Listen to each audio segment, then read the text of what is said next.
Fala pessoal, hoje nós vamos mergulhar num capítulo mais intenso da história mundial, que é o contexto internacional que levou à Segunda Guerra Mundial e a sua origem do estatuto que moldou esse conflito devastador.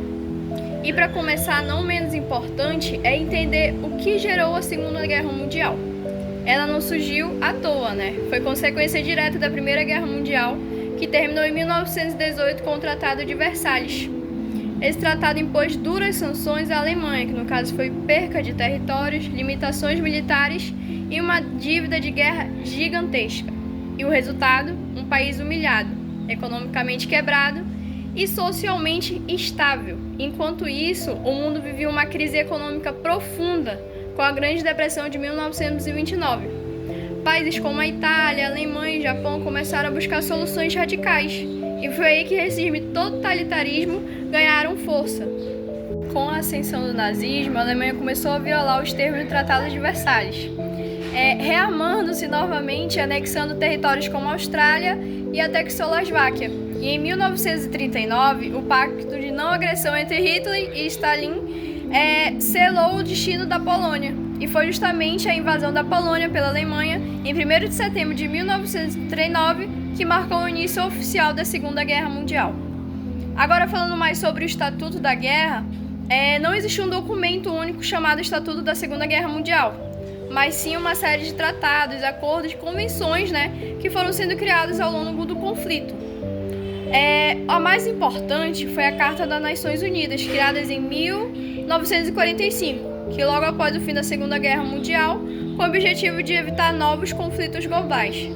Além disso, os julgamentos da Nuremberg estabeleceram princípios jurídicos inéditos, que inclusive usamos hoje, no dia a dia, como a responsabilização individual por crimes de guerra e crimes contra a humanidade. E esse julgamento ajudam a formar a base do direito internacional moderno.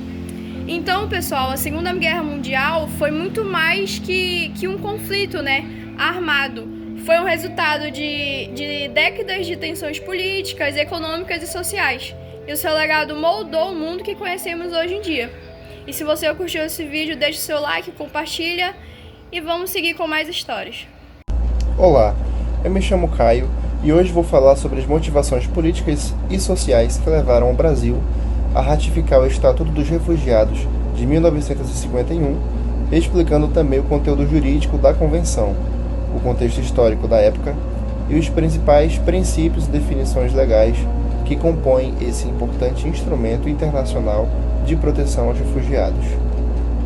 A Convenção relativa ao Estatuto dos Refugiados foi assinada em Genebra, no dia 28 de julho de 1951. Ela representa o marco jurídico fundamental de proteção internacional dos refugiados. Essa convenção estabelece direitos e deveres tanto das pessoas reconhecidas como refugiadas quanto dos estados que as acolhem. Entre seus principais pontos estão a definição legal de refugiado, no artigo 1º, o direito ao trabalho, à educação e ao acesso à justiça, a proibição de discriminação e penalização pela entrada irregular e o princípio da não devolução, previsto no artigo 33. Mais tarde, em 1967, um protocolo adicional ampliou o alcance da Convenção, retirando as limitações geográficas e temporais originais. O Brasil assinou a Convenção em 15 de julho de 1952, mas só ratificou o tratado em 1960, durante o governo de Juscelino Kubitschek. A promulgação oficial veio com o decreto número 50.215, de 28 de janeiro de 1961. Posteriormente, o país também aderiu ao protocolo de 1967 por meio do decreto número 70.946, de 7 de abril de 1972. Esse processo mostrou o compromisso crescente do Brasil com a proteção dos direitos humanos e com a cooperação internacional. Nos anos de 1950 e 1960, o Brasil vivia um momento de reconstrução nacional e afirmação internacional. O governo de Juscelino Kubitschek buscava projetar o país como uma nação moderna, solidária e democrática, inserida no novo cenário global do pós-guerra. A adesão à Convenção de 1951 refletiu o desejo de prestígio diplomático e reconhecimento internacional, o compromisso com os valores da ONU e da comunidade internacional e a tradição brasileira de acolher imigrantes e perseguidos políticos, característica presente desde o século XIX. Portanto, o Brasil ratificou o Estatuto, não apenas por razões jurídicas, mas também por motivações políticas e sociais ligados à imagem internacional do país e ao espírito humanitário da época. Vale lembrar que, no período da guerra, pós-guerra, havia uma forte mobilização humanitária mundial. O Acnur, criado em 1950, e os movimentos de solidariedade internacional influenciaram diversos países a aderirem à Convenção. O Brasil acompanhou esse movimento, buscando reforçar seu papel diplomático e cooperar na proteção dos direitos humanos. Segundo o artigo 1º da Convenção, é considerado refugiado toda pessoa que, tendo fundado o temor de perseguição por motivos de raça, religião, nacionalidade, pertencimento a grupo social ou opinião política, encontra-se fora do seu país e não pode ou não quer regressar a ele. Os elementos centrais são dois: o fundado temor de perseguição e os 5 motivos pelos quais essa perseguição pode ocorrer. É importante distinguir 3 figuras jurídicas: o refugiado, protegido pela Convenção e pela Lei nº 9.474, de 1997, foge de perseguição grave ou risco à vida. O asilado político busca proteção por motivos estritamente políticos. Já o imigrante econômico desloca-se voluntariamente em busca de melhores condições de vida, sem sofrer perseguição. A Convenção é guiada por princípios essenciais, entre eles: não devolução. Nenhum refugiado pode ser devolvido a um país onde sua vida ou liberdade estejam ameaçadas. Igualdade de tratamento. Refugiados devem ter acesso igual à educação, ao trabalho e à justiça. Proteção contra penalizações. Não podem ser punidos por entrar irregularmente no país de refúgio. Com a ratificação, o Brasil tornou-se referência na América Latina em matéria de refúgio. Décadas mais tarde, em 1997, o país consolidou esse compromisso ao criar o CONARE, órgão responsável por analisar pedidos de refúgio e aplicar a Lei 9.474. Essa trajetória mostra que o Brasil não apenas aderiu formalmente, mas incorporou os princípios humanitários da Convenção em sua política interna. Concluindo, em resumo, a ratificação da Convenção de 1951 pelo Brasil foi um ato político, social e humanitário. Ela refletiu o desejo de participar ativamente da comunidade internacional, promover os direitos humanos e reafirmar a tradição brasileira de solidariedade e acolhimento. Mais do que um tratado, o Estatuto dos Refugiados simboliza a defesa da dignidade humana, um valor essencial e permanente no Estado brasileiro. Portanto, ao analisar a Convenção de 1951, percebemos que o Brasil não apenas assinou um documento jurídico, mas assumiu um compromisso moral e histórico, o de proteger vidas, garantir direitos e reafirmar sua vocação humanitária no cenário global. Olá, agora eu vou falar sobre as motivações políticas e sociais para a ratificação e incorporação do Estatuto dos Refugiados no âmbito nacional.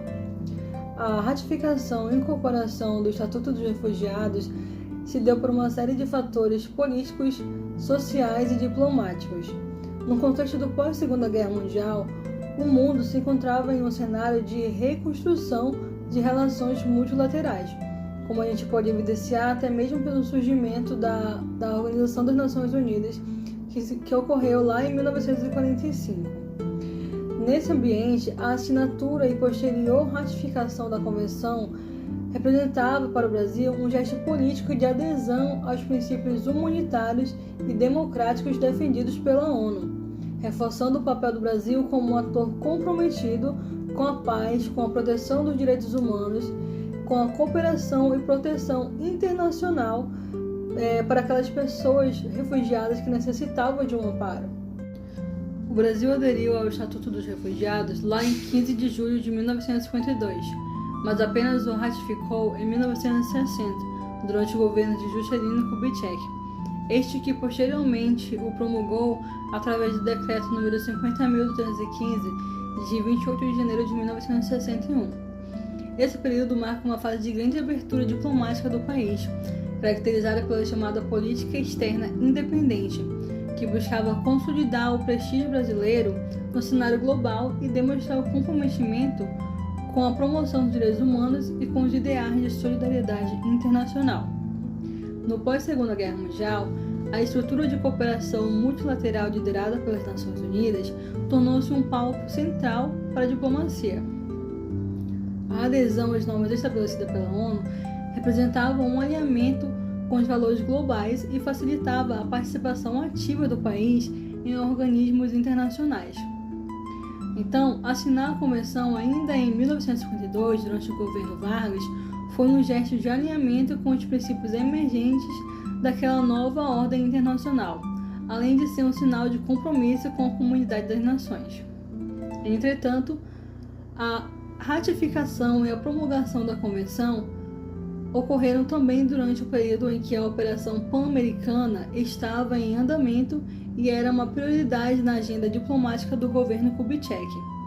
Essa operação foi uma iniciativa da política externa lançada lá em 1958 pelo então presidente Juscelino Kubitschek, este que visava chamar a atenção dos Estados Unidos para atrair capital privado e apoio financeiro para a nossa região. Essa operação era parte de sua estratégia de política externa voltada para o desenvolvimento econômico nacional. Então, ratificar o tratado, que era tão importante e fundamental para a promoção dos direitos humanos, era uma forma de fortalecer a credibilidade diplomática do país, assim como fortalecer sua imagem de nação civilizada e confiável, sendo um gesto cuidadoso e equilibrado entre a soberania nacional e o desejo de projetar uma imagem de país moderno e cooperativo no âmbito internacional. Vale destacar que, com o passar dos anos, houve incrementações no Estatuto dos Refugiados, decorrente de acordos internacionais que foram sendo celebrados.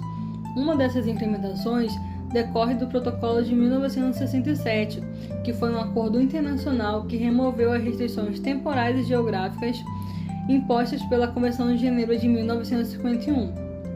Com a instalação do protocolo, o Estatuto passou a se tornar a base principal para a proteção internacional dos refugiados em todo o mundo. Ele ampliou a aplicabilidade do Estatuto para abranger todos os refugiados, independentemente de quando e de onde a necessidade de refúgio ocorreu, especialmente para os fluxos de refugiados decorrentes da descolonização. Anteriormente, na Convenção, ela se referia principalmente a refugiados da Segunda Guerra Mundial. Com a incrementação do protocolo, refugiados de qualquer parte do mundo, e não apenas da Europa, como originalmente estipulado da Convenção, podem ser assegurados. Além disso, o protocolo também estabeleceu a cooperação de autoridades nacionais com o Alto Comissionado das Nações Unidas para Refugiados, na observância da aplicação do protocolo, incluindo o fornecimento de informações e estatísticas. O Brasil, como signatário da Convenção relativa ao Estatuto dos Refugiados de 1951 e seu protocolo de 1967, assumiu importantes compromissos internacionais para assegurar o acolhimento digno e a proteção das pessoas refugiadas. A Convenção de 1951 define como refugiado aquele que, temendo por ser perseguido por motivos de raça, religião, nacionalidade, grupo social ou opiniões políticas, se encontram fora do seu país e não pode ou não quer regressar.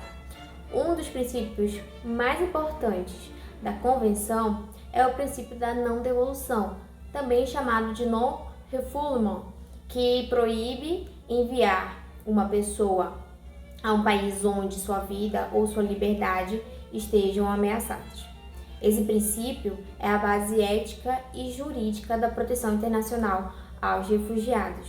No Brasil, a principal norma que regulamenta esse tema é a Lei 9.474 de 1997, conhecida como a Lei aos Refugiados. Essa lei internaliza os compromissos assumidos pelo país no âmbito da Convenção e cria o Comitê Nacional para os Refugiados, que é o CONARE, órgão responsável por analisar e decidir pedidos de refúgio. A legislação brasileira ela é considerada uma das mais avançadas do mundo, pois amplia o conceito de refugiado na Convenção de 1951.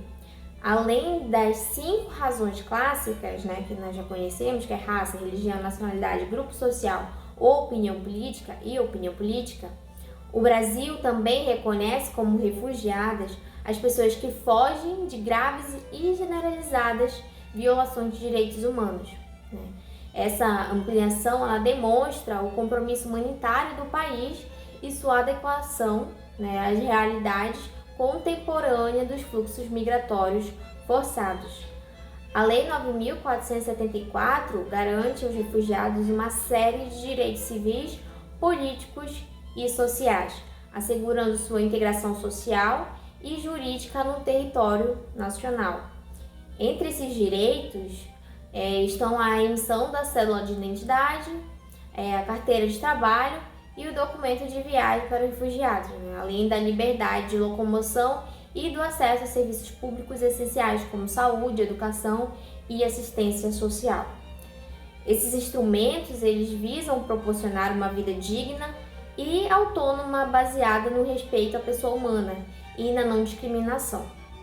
O CONARE, vinculado ao Ministério da Justiça e Segurança Pública, é composto por representantes de diferentes ministérios, sendo eles da Polícia Federal e também por um representante do Alto Comissariado das Nações Unidas para os Refugiados, que é o Acnur.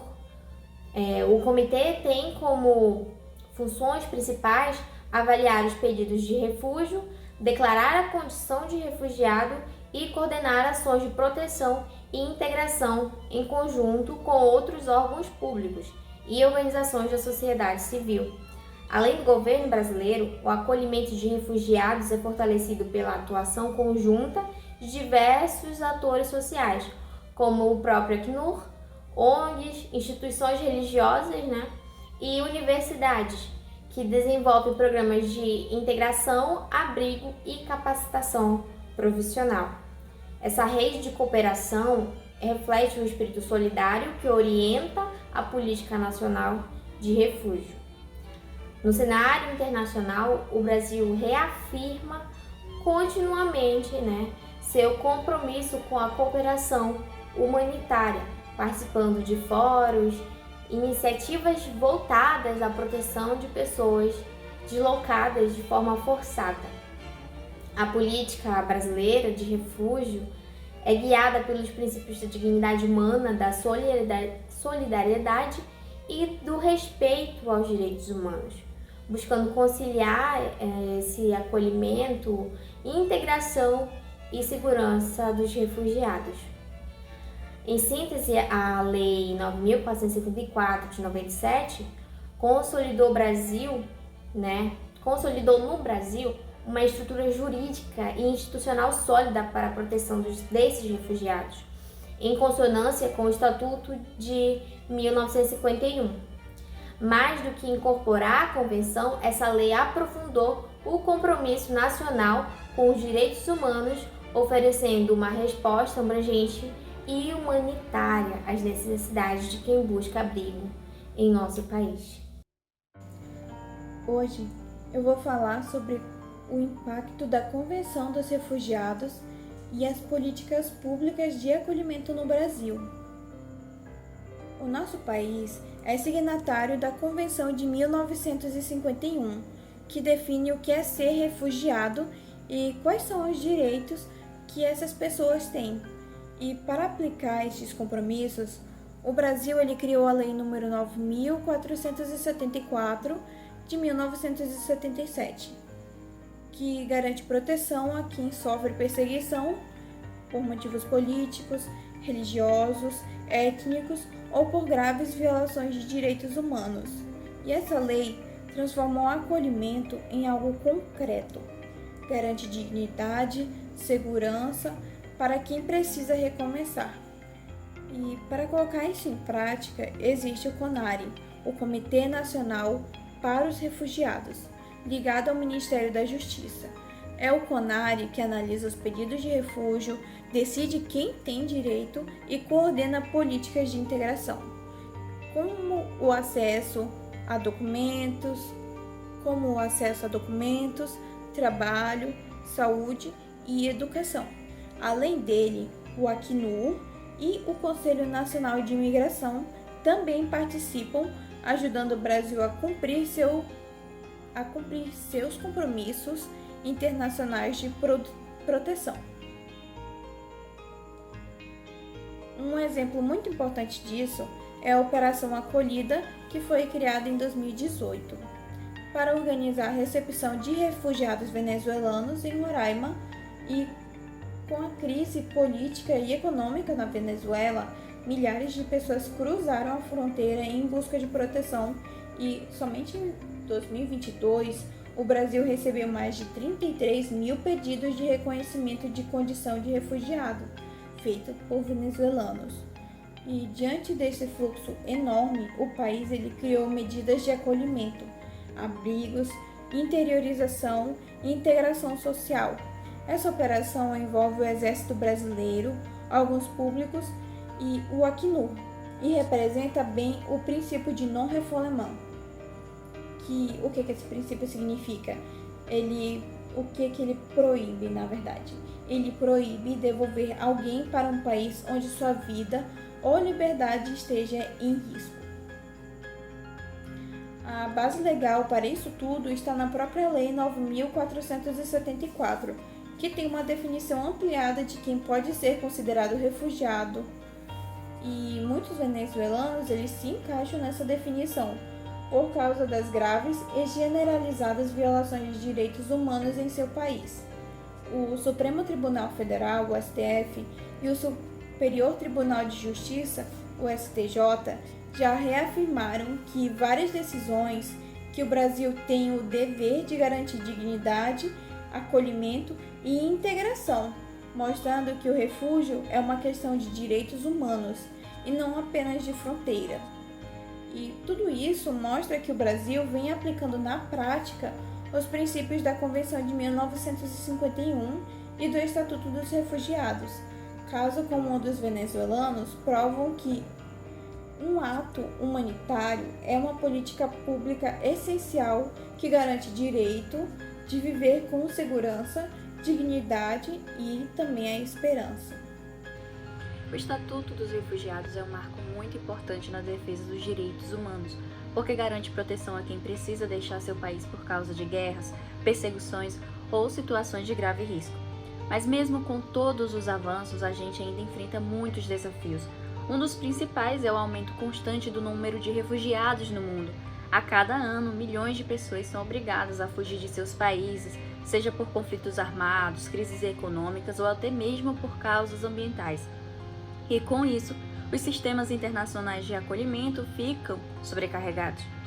Outro desafio é o preconceito e a dificuldade de integração que essas pessoas enfrentam nos países de destino. No Brasil, por exemplo, a gente tem uma legislação importante, a Lei nº 9.474 de 97, que garante direitos básicos, mas na prática ainda faltam políticas públicas que realmente ofereçam oportunidades de trabalho, acesso à educação e moradia digna. Também é importante lembrar que o mundo está mudando e surgem novas situações que exigem atenção. Um exemplo são os chamados refugiados climáticos, pessoas que precisam sair de seus países por causa de desastres ambientais, como enchentes e secas extremas. Esse é um tema relativamente novo que o direito internacional ainda precisa regulamentar de forma mais clara. Pensando no futuro, o grande desafio é fortalecer a cooperação entre os países e investir em políticas de inclusão. É fundamental que o acolhimento aos refugiados seja feito de forma mais humana, com respeito à diversidade e valorizando a dignidade de cada pessoa. Então, para concluir, o Estatuto dos Refugiados continua sendo um instrumento essencial, mas que precisa acompanhar as transformações do mundo atual, garantir proteção e integração aos refugiados, não só dependente de leis também, mas da consciência e da solidariedade de toda a sociedade.